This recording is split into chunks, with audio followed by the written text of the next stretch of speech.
Well, we're back on the $1 Million Highway. Oh, I love this road. I love this. Which is to say we're actually back in Colorado. Right. And we're revisiting again the Gathering of Victorian Locomotives. Right. One of the things they did there that was really cool is the Friends of the Cumbres and Toltec demonstrated their restored pile driver. That's always fun to watch. I just love to watch those pile drivers. That's a really neat piece of equipment. So just by way of recapping, back in the fall of 2021, they had the Gathering of Victorian Locomotives on the Cumbres and Toltec. Oh, and what fun. Oh, good grief. All of these really early steam engines gathered there, and it was just amazing. And there's a group there called the Friends of the Cumbres and Toltec, and they restore some of the equipment that the railroad wouldn't be that interested in restoring. They're a preservation group, and this is one of their really cool restorations, the Rio Grande pile driver. Now, we have seen this piece of equipment demonstrated before up at the top of Cumbres Pass. Right, that was a fun day. Oh, that was fun, and that was a whole fun event. That was called the Narrow Gauge Reunion. Right. And again, they brought in some locomotives and whatnot, but they took the pile driver up to the summit of Cumbres Pass and demonstrated that by driving a couple of pilings into the ground. Right. I guess actually technically they're piles until they're driven into the ground, and then they're pilings. Oh. I think. Something like that. If you know, throw that out in the comments. But I think that's the difference. A pile driver, and then it becomes a piling. I see. I think. Something like that.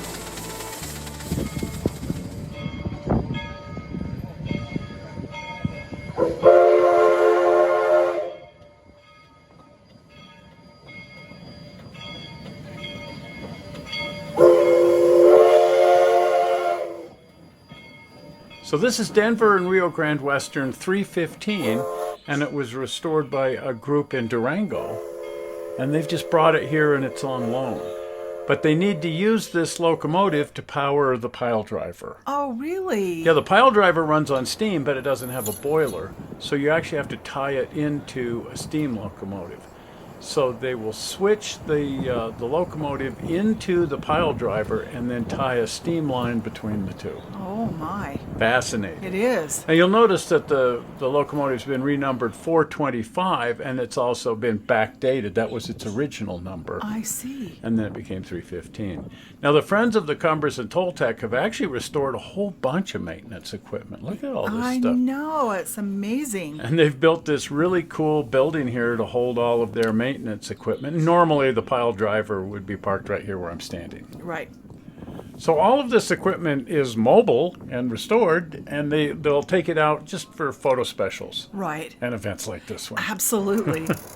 So they're going to do the switching with the number 19 diesel here and pull that around so that they can tie the 315, which is now the 425, to it. Oh, look at that. And look at those neat boxcars. Oh, those are nice. I think that's another product of the Friends.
Now you can see right here where they've actually tied a steam line into the steam dome. Isn't that cool? That's interesting. So the 315 is just set up for this because they do this demonstration quite often, and they've got a place up there where they can tie in this steam line, and then all they have to do is open that valve, and that will send steam down this hose and over to the pile driver. Wow. Isn't that cool? That is just amazing. And that, of course, is how it was always done historically. They always used the steam from the steam locomotive to do that. So now they will open the valve and send steam over to the pile driver, and at that point they can run the steam engine on board the pile driver. Wow, what an operation. Isn't that neat? That's neat. Now inside the pile driver is a huge winch and a spool of cable.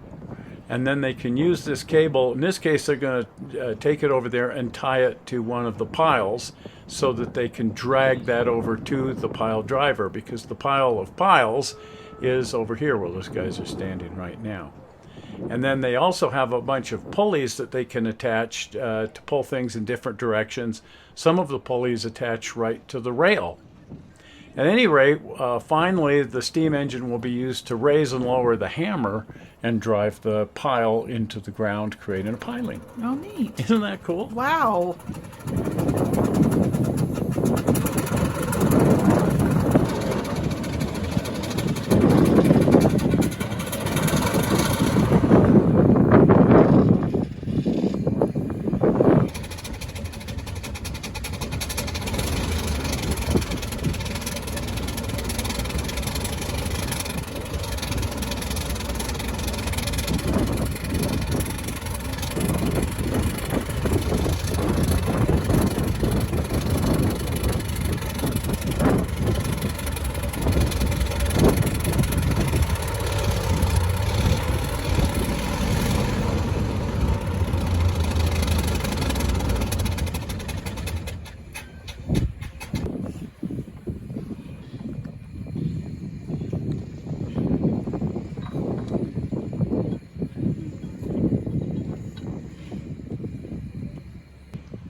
So once the boom is raised and locked into position, they will then use the long cable to pull the pile over to the pile driver and then up into the lift mechanism here and position it on the pile driver so that it can be driven into the ground. Oh, neat.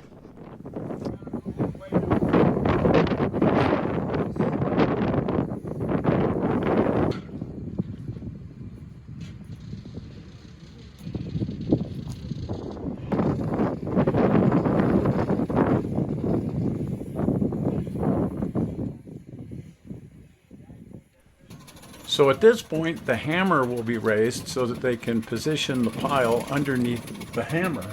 And then once everything is in position, they rotate the entire superstructure of the mechanism, the whole cab and motor and everything, over to the side so that the pile can be driven into the ground next to the track, creating a piling. Oh, my. Pile this, pile that. Anyway, that's now they're rotating the mechanism around, you can see, and that will position the pile in the exact position that they want it for driving it into the ground. Boy, if they miss. If they miss, that would be bad. Yeah. Get it crooked or something. You don't just pull that back out of the ground. Not even. So you need to be very careful about getting everything lined up and plumb level and square.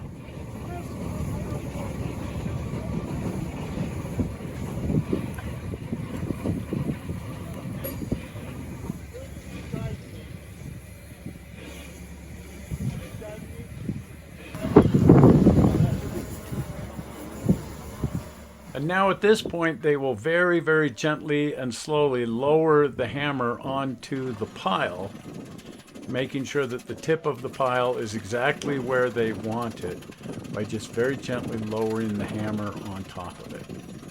Now the pile actually looks sort of like a pencil. It's pointed on one end. I was just going to say, I would hope it has a point on it because that would make life really hard. Well, otherwise it'd be pointless. That's right. But that will facilitate driving it into the ground.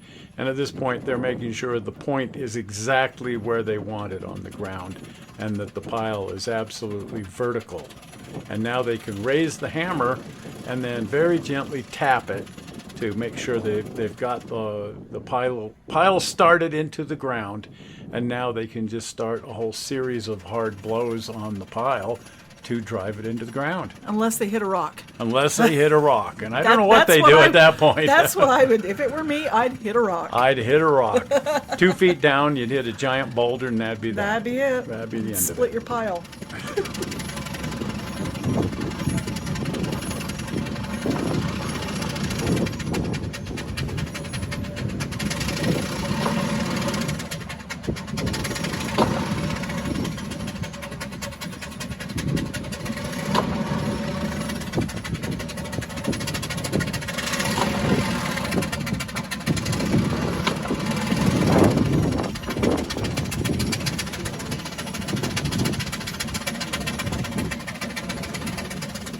Now we want to show you guys something really impressive. Yes. Our friend Ralph Gochner has built his own pile driver Oh my. in HO scale. Actually, it was a brass model that he started with. Look how tiny, just HO scale.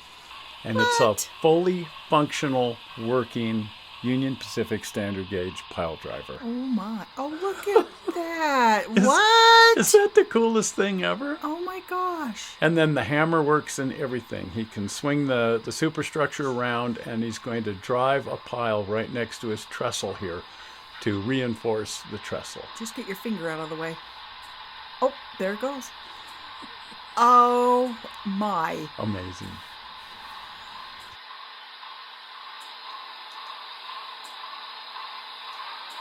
Well, the very last thing they always do at the pile driver demonstration is smash a watermelon Oh, fun. and just send it all over the crowd. Let me get some salt. and a tarp. Oh, yeah. There it goes.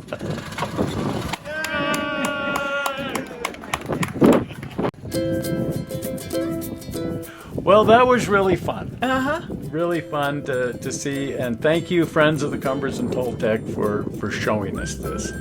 Now, if you haven't been over to the channel, please get over to the channel, and if you're not a subscriber, please subscribe.